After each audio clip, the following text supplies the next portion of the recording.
urusan ruhani.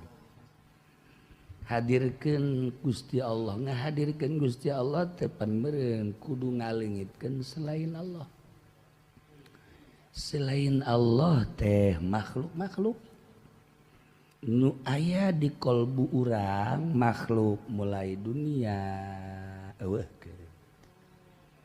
makhluk nu ngaran makhluk teh manusia eueuh, nafsu eueuh, setan eueuh. Ngomong mah babari, ngomong mah sakit, aduh babari. Tapi orang ieu deuk berangkat ka Allah supaya lempeng ulah nanaon geulanan ngalempengkeun di mana orang ceramah ulah hayang amplop eta bae sakitu tah geus mantep. Cek Pudoli atuh teu hayang ya amplop di bang badag aing mah hayang geus Cina.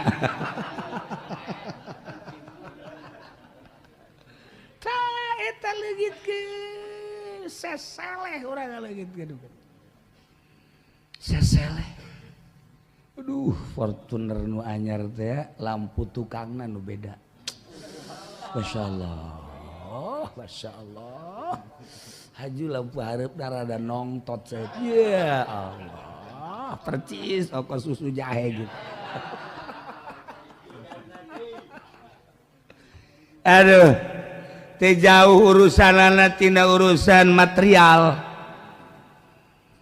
Eta we nu aya di jero hate teh materi urusan keagungan kemuliaan nafsu tak urang ngaleungitkeun eta teh kuduna tapak riyadhah ngaranna ngajar nafsu.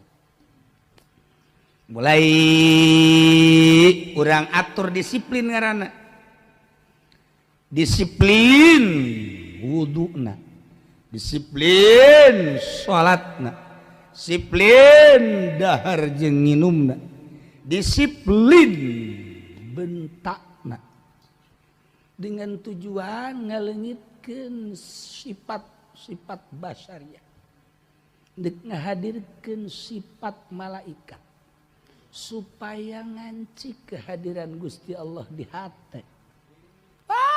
Teu bahisa tahun 2 tahun berangkat kagoda bae geuninganan cicing di imah mah, kagoda bae geuning cicing di lembur mah, kudu nyilib ieu mah.